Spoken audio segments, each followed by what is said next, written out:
দুনিয়ার ভিতর যারা মা মা কয়ে বারবার ডাকে, মা আমার খাবার দাও, মা আমার খাবার দাও, ও বাজান দেখবেন মাও বিরক্ত হয়ে যায়। আমি আর আপনি যদি বাবাকে বলি বাবা আমার টাকা দাও, বাবা আমার টাকা দাও, বাবাও কিন্তু বিরক্ত হয়ে যায়। আমি যদি নেতাকে বলি নেতা আমার টাকা দাও, টাকা দাও, টাকা দাও, নেতাও কিন্তু বিরক্ত হয়ে যায়। আমার আল্লাহ ডাক দিলে বান্দা তুই আমার যতবার ডাকবি আমি তোর উপরে তত খুশি। এই জবান তোর মা দেই নাই, এই জবান তোর বাবা দেই নাই, এই জবান তোর নেতা দেই নাই, পীর দেই নাই, উস্তাদ দেই নাই। এই জবানে যখন মা কয়ে ডাক দাও মার কলিজা ঠান্ডা। এই জবানে যখন আব্বু বলে ডাক দাও এই তোমার আব্বা তোমার উপর খুশি হয়ে যায়। এই জবানে যখন নেতা কয়ে ডাক দাও নেতা খুশি হয়ে যায়। আমার আল্লাহ ডাক দিয়ে বলে দুনিয়ার বান্দা বান্দিরা শোন, ও আমার যুবক, ও আমার বৃদ্ধ বাবা, ও আমার উস্তাদ, ও আমার মুফতি, ও আমার বক্তা, এই জবান তোর মা দেয় নাই, এই জবান তোর আব্বা দেয় নাই, এই জবান তোর কোনো পীর দেয় নাই, এই জবান কোন উস্তাদ দেয় নাই, কোনো নেতা দেয় নাই, এমপি দেয় নাই, মন্ত্রী দেয় নাই। এই জবানে যখন মা কয়ে ডাক দাও আমার কলিজা ঠান্ডা। ওরে এই জবান দিয়ে যদি একবার আল্লাহ কয়ে ডাক দিতে আমি আল্লাহ খুশি হইয়া যাইতাম। এই জন্য মন ভরে মুখ ভরে ভরিয়ার নামটা নিব কার? জোরে বলেন না কার? দুনিয়ার বান্দারা ঘুমিয়ে যায় কিন্তু একজন ঘুমান না, তার নাম কি? জোরে বলেন না, জোরে বলেন না, নাম কি? আল্লাহ পাক রব্বুল আলামিন বলেন লা তাখুযুহু সিনাতুন ওয়ালা নাওম।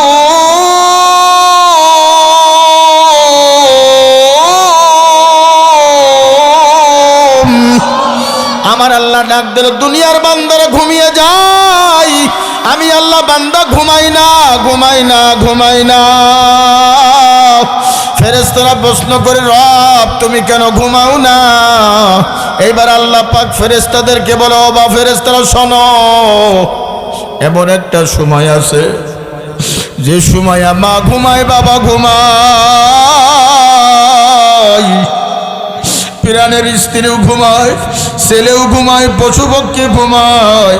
আমার কিছু বান্দা আছে ঠান্ডা পানি দিয়া ওযু করিয়া যাই নামাজের উপরে দাঁড়াইয়া 4 রাকাত 6 রাকাত 8 রাকাত তাহাজ্জুদের নামাজ পড়িয়া ওই বান্দা 2টা হাত উঁচু করে বলে রব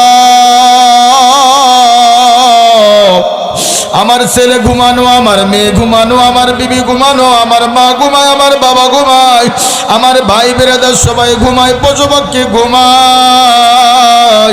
দেখো তোমার গুনাহগার গোলামটা এখনো তোমার কাছে যাই নামাজে দাঁড়াইয়া তোমার কাছে ডাক দেয় মালিক আমার জীবনে কত গুনাহ করেছি, আমার মা জানে না, আমার বাবা জানে না, আমার পীর জানে না, আমার উস্তাদ জানে না।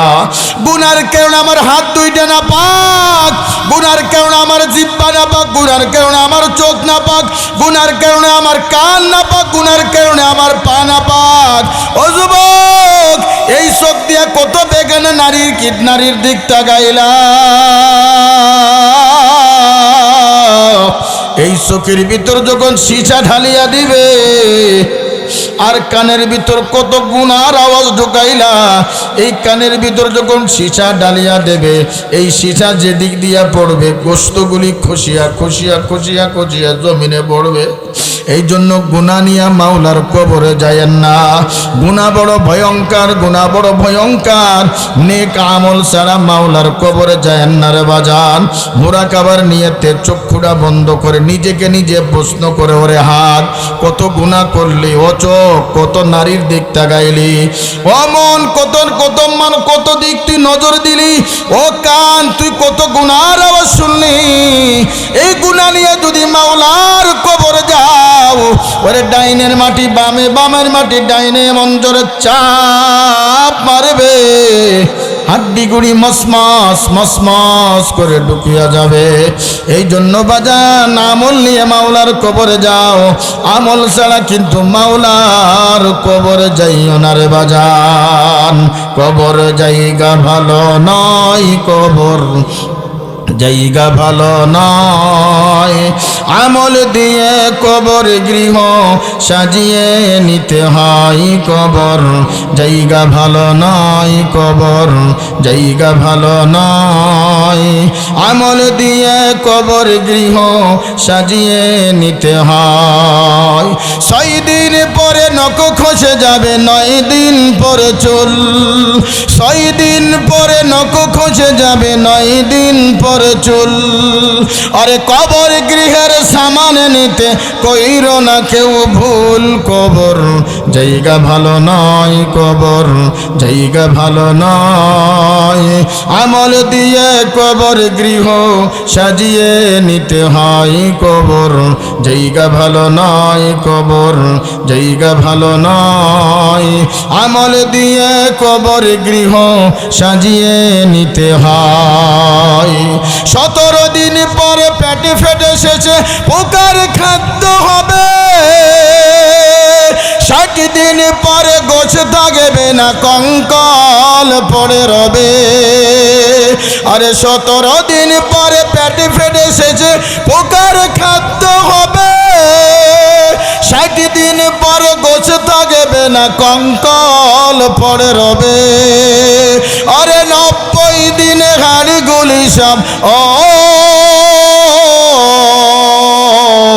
আরে 90 দিনে হাড়গুলি সব আলাদা হয়ে রাই কবর, জায়গা ভালো নয় কবর, জায়গা ভালো নয়। আমল দিয়ে কবর গৃহ সাজিয়ে নিতে হয় কবর, জায়গা ভালো, জায়গা ভালো নয়। আমল দিয়ে কবর গৃহ সাজিয়ে নিতে হয়। কথা বলেন ঠিক কিনা? আল্লাহ পাক রব্বুল আলামিন বলেন, ও দুনিয়ার বান্দা বান্দিরা শোনো, ও আমার সলকুবার মুসলমান, ও আমার বৃদ্ধ বাবা, আল্লাহ পাক রব্বুল আলামিন কুরআনুল কারীমের ভিতর বলেন, ওয়া মা আরসালনাকা ইল্লা রাহমাতাল লিল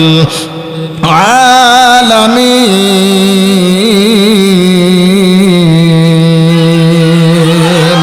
আল্লাহ পাক রব্বুল আলামিন বলেন, আমি আসমানের মালিক, আমি জমিনের মালিক, আমি কুল কায়নাতের মালিক, আমি সমস্ত বিশ্ব জগতের মালিক। কিন্তু আমার হাবিব মুহাম্মদ আরবি সাল্লাল্লাহু আলাইহি ওয়াসাল্লাম ওই জগতের জন্য আমি রহমত হিসাবে পাঠাইলাম। আল্লাহর নবী সাল্লাল্লাহু আলাইহি ওয়াসাল্লাম যখন মদিনা থেকে মক্কায় যখন আসলেন, মক্কার জমিনে যখন ইসলাম কায়েম হয়ে গেল, আল্লাহর নবী ডাক দিয়ে বলেন, ও মক্কার লোকেরা শোনো, ফজর থেকে জোহর পর্যন্ত তোমাদেরকে সাধারণভাবে ঘোষণা করা হলো, যারা মুসলমান হয়ে যাবে তাদেরকে আমি মাফ করে দিব, আর জোহরের পরে যারা মুসলমান হবে না তাদেরকে ছুরি দিয়া তরবারি দিয়া গর্দান থেকে মাথা ফেলায় দেওয়া হবে। একজন নয়, দুইজন নয়, ওই দিন আল্লাহর নবী বলেন 4000 লোক মুসলমান হইলেন। কত হাজার? 4000 লোক মুসলমান হইলেন। আল্লাহর নবী সাল্লাল্লাহু আলাইহি ওয়াসাল্লাম একটা উটের উপর দিয়া মক্কার অলিতে গলিতে হাঁটে, কে কোথায় আছে, কে কোথায় আছে, কারা কালিমা পড়লেন। এই খবর যখন সয়লাব হয়ে গেল, কাফেররা সব পালায়ন শুরু করলো, গাট্টি গুটা যে যা পেরেছে তাই নিয়ে রওনা শুরু করলেন। আল্লাহ নবী মুহাম্মদ আরবি সাল্লাল্লাহু আলাইহি ওয়াসাল্লাম একটা মক্কার একটা গলি দিয়ে রাস্তা দিয়ে যখন হাঁটলেন, দেখলেন একজন বুড়িমা একটা পোলটা নিয়া খেজুর গাছের নিচেই বসিয়া বসিয়া চিন্তা করলেন। আর চিন্তা করলেন, হায় হায়, আমি যদি আমার ছেলেগুলিকে পাইতাম, আমার ছেলের সঙ্গে আমি চলিয়া যাইতাম, আমার ছেলেকে এখনো পাই না, আমার প্রতিবেশীকেও এখনো পাই না, কোথায় গেল, আমি কার সঙ্গে যাব, এত বড় একটা পোলটা কে আমার সহযোগিতা করবে। আল্লাহর নবী, মায়ের নবী, বিশ্ব নবী মুহাম্মদ আরবি সাল্লাল্লাহু আলাইহি ওয়াসাল্লাম ওই রাস্তা দিয়ে উটের উপর দিয়ে যখন আরোহণ শুরু করলেন, বুড়িমা গাছের নিচেই বসা। আল্লাহর নবী বললেন, মা বাড়ি কোথায়? কোথার থেকে আসছো? কোথার থেকে আসছো? বুড়িমা ডাক দে বলেন, যুবক আমি তোমাকে চিনি না। এই জমিনের ভিতরে একজন পয়গম্বর আছে, তার নাম মুহাম্মদ। ওই মুহাম্মাদের ভাইতে আমরা সবাই পলায়ন করেছে। আল্লাহর নবী মায়ের নবী পরিচয় দিলেন না, আমি মুহাম্মদ। আল্লাহু আকবার। আখলাক কেমন, চরিত্র কেমন, তার ভালোবাসা কেমন। নবীজির কালেমার দাওয়াতে অল্প মুসলমান হয়েছে, নবীজির আদর্শ আখলাক দেখে, চরিত্র দেখে বেশি মুসলমান হয়েছে। এই জন্য আল্লাহ পাক বলেন, ইন্নাকা লাআলা খুলুকিন আযীম।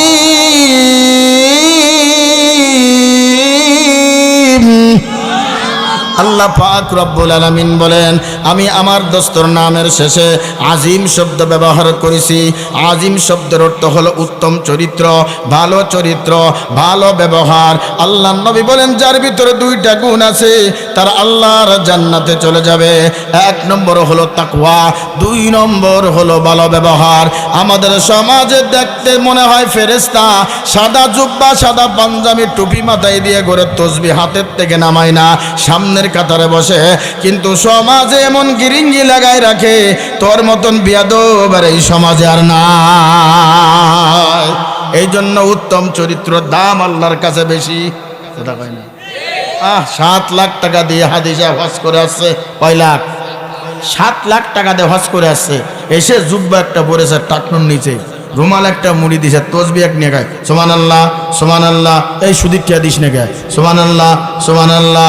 এই হজ করে আসছি, 1200 টাকা দেওয়া লাগবে। আগে খাইতো কত? 100, এখন খায় কত? 200। সামনের কাতারে বসে। একদিন এক হাদিস সাহেব যাচ্ছে, সুদ করে হাদিস সাহেব, এখন রাস্তা দিয়ে যাচ্ছে, কিছু পোলাপান আছে না, ঘাট তারা আছে না, বা বিয়াদব পোলাপান আছে না, ভাই আমার পোলাপান, গাই তুই সালাম দিস না গা। আমি হজ করে আসছি 7 লাখ টাকা দিয়ে, নগদ টাকা দিয়ে হজ করে আসছে, সালাম দিস না কা। ও তোমার কিসের সালাম দেয়? তুই তো সুদ করে আজি। কথা কয় না? লেবাসটা দেখতে বড় চমৎকার, কথা মিষ্টি মিষ্টি। এইবার যারা সুদ খায় দেখবেন আস্তে ধীরে তারা উঠা শুরু করবে। কথা কয় না? কথা কয় না? সমাজে সুদ চালু আছে বেশি, এনজিও, ব্যারাক, সেরাক, আশা ভরসা। কথা কয় না কা? এই মহিলারা ছাড়া ব্যারাকে সুদ দেয় না, লোন দেয় না। ওই মহিলা ছাড়া কিন্তু লোন দেয় না। এবার বাড়ি বাড়ি ঘুরে ঘুরে দেখেন, প্রত্যেকটা বাড়ি বাড়ি কিস্তির বই আছে। এমন ওই স্ত্রী মুরগি বেচা টাকা, ডিম বেচা টাকা, স্বামীর পকেট মারা টাকা সব সপ্তাহের মাঝখানে জমা দিয়া লাগে। এই জন্য আল্লাহ পাক রব্বুল আলামিন বলেন, আজিম উত্তম চরিত্র, ভালো চরিত্র। আল্লাহ নবী মুহাম্মদ আরবি সাল্লাল্লাহু আলাইহি ওয়াসাল্লাম বলেন, মা তুমি কার ভয়তে পালাচ্ছ? বলো, আব্দুল্লাহর বেটা মুহাম্মদ নামের একজন ব্যক্তি আছে, তিনি ঘোষণা দিয়েছে যারা কালিমা পড়বে তাদেরকে সাধারণ ঘোষণা, ক্ষমা ঘোষণা দেওয়া হবে, আর যারা কালিমা পড়বে না তার হাত থেকে কেউ বাঁচতে পারবে না। কিন্তু আমার ছেলেগুলি আমাকে ফেলে চলে গেছে, আর আমি মুহাম্মদের ভয়তে রাস্তার কিনারায় দাঁড়াই আছি। এখনো পর্যন্ত মুহাম্মদ আরবি পরিচয় দিলেন না। আল্লাহর নবী মায়ের নবী বলেন, মা গো, তুমি তোমার পুলটাটা আমার মাথায় উঠাইয়া দাও। একজন বাদশা, খলিফা, অর্ধ জগতের বাদশা, তিনার মাথায় পুলটাটা, অপরাধীর পুলটাটা উঠাই নিলেন। কেমন আদর্শ, কেমন আখলাক! আর আমরা যদি একজন চেয়ারম্যানের বডিগার্ড হয়, এমপির সামসাও যদি হয়, এমপি যদি কয় এই ব্যক্তি আমার লোক, এই ব্যক্তি আমার লোক, এই ব্যক্তির জ্বালায় 16 বছর মানুষ ঘুমাইতে পারে না। কথা বলেন ঠিক কিনা?